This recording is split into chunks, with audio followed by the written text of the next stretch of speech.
Agatha All Along, Episode 4. If I can't reach you, let my song teach you. Amazing. Wow. This has to be the best episode of the season so far. We're at the halfway point of the show. I think it's like a 9 episode season, so we're at the halfway point now, and we're getting a lot more involvement with the rest of the coven. They're explaining more so on who each individual is slowly, which I like the idea that each trial is a test for one person in the coven. I know I've had that complaint in previous episodes. I wish I knew these characters more, but I understand and I see the rhythm and the pattern that they're using, and I actually enjoy it. Overall, episode 4 was amazing.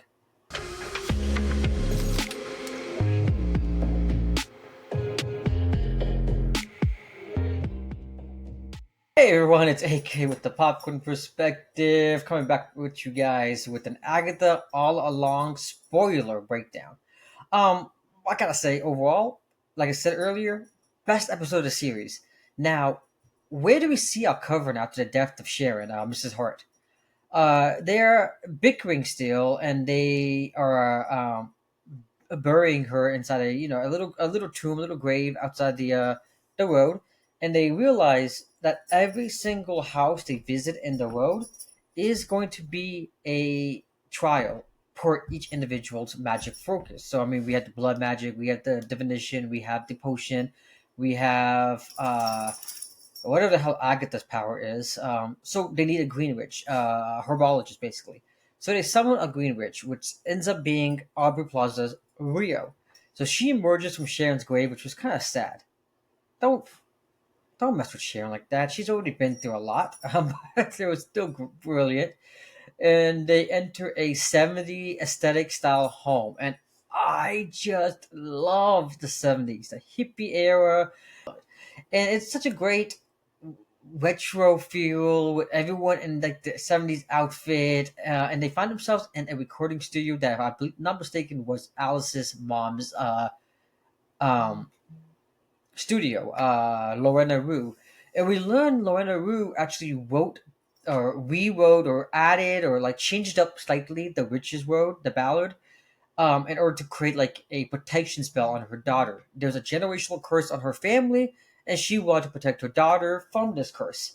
Um, Sorry, my damn it, Maple. My dog over there trying to ask me for a belly rub. But it was cool because Alice has to face her demons literally. The generational curse, the demon who is like haunting her family, she comes face to face with it, and they identify that this is the test, this is the trial, is to figure out a way to beat the curse, beat it, and through luck, the teen finds a vinyl set of Alice's mom's record, and he decides to play it, and it plays backwards, very hauntingly. And apparently, they identified one of the witches identifies that playing it backwards actually put a curse on everybody in the household, which means now everybody has a generational curse that Alice has. And it's kind of cool because we show throughout this whole episode Alice is terrified of the past, and she's terrified of what to come, and she doesn't know what to do, or she doesn't know how you break free. She doesn't know what she's lost her own world, which is sad. And she's such an interesting character. And the more I see her, the more I like her a lot. So they identify based on the fact that the Lorena's Rue's ballad was played backwards. They realized they need to play that song obviously forward, and play it exactly as Alice has played it. So we have a nice jam session. One thing, Disney Plus, stop putting ads in the middle of your show. Just stop. You don't understand how you do ads. Just stop. They put an ad in the middle of the song. Like, what the hell, Disney Plus? I'm over here jamming to the ballad, and then BK, you want some Burger King? Like, fuck off, Burger King. I want to see the damn show. Sorry, rant over. That made me mad. Such a great episode that killed the vibe by a damn Burger King commercial. But throughout the playing of the ballad, it was so cool because the demon, we actually see him fly down, and we see him burning the shoulders of each individual one, which plays off to something that we saw in earlier episodes with the divination witch, Lilia. She was screaming, "Get off me! Get off me! Get off me!" And we see it here when she yells, "Get off me! Get off me! Get off me!" It's because the demon is burning her shoulders. Just like how last week's episode, the house had to do with water, this week's episode has a lot to do with fire. And the teen once again identifies it when he walks and looks at the front door, and it has the moon shapes, which is a brilliant indication that this teen is a freaking smart guy. He's smarter than the rest are leading on to be, and he's smarter than the show is making him out to seem. Uh, I would never have put two and two together on that, but unfortunately, that while they are jamming out and they kill the demon, it is revealed Teen has a wound on his abdomen, and he is bleeding out, and he faints. So once they finish recording, they escape the house, and they use magic to save him. By the potion master, she identifies that water and moonlight can regrow or heal him. Whatever. But it was a great indication of Agatha. This whole time, Agatha had two things on mind. She does not trust Rio, the Green Witch, and she does not know what to take on the teen. And the moment she sees a teen is cut and fainting, she immediately throws out her witch persona or evil persona, and she's on the ground begging and nearly crying about the teen's potential death. The teen lives, thankfully, but it was cool to see Agatha break down. Um, Agatha has a nice bonding session with the teen when he's healed up. But in good Agatha fashion, the moment the teen asks about Agatha's son, Agatha turns cold again and walks away from him. So it's kind of hinting at the fact that Agatha thinks that might be his son. And I think all of us who are watching who haven't been spoiled think so as well. Obviously, like I said, this is spoilers, and it's most likely going to be Billy Kaplan, but they could easily play a big twist on us, and it's not. And it could be Agatha's kid, and they're referring and they're referencing and they're making a lot of gist to it.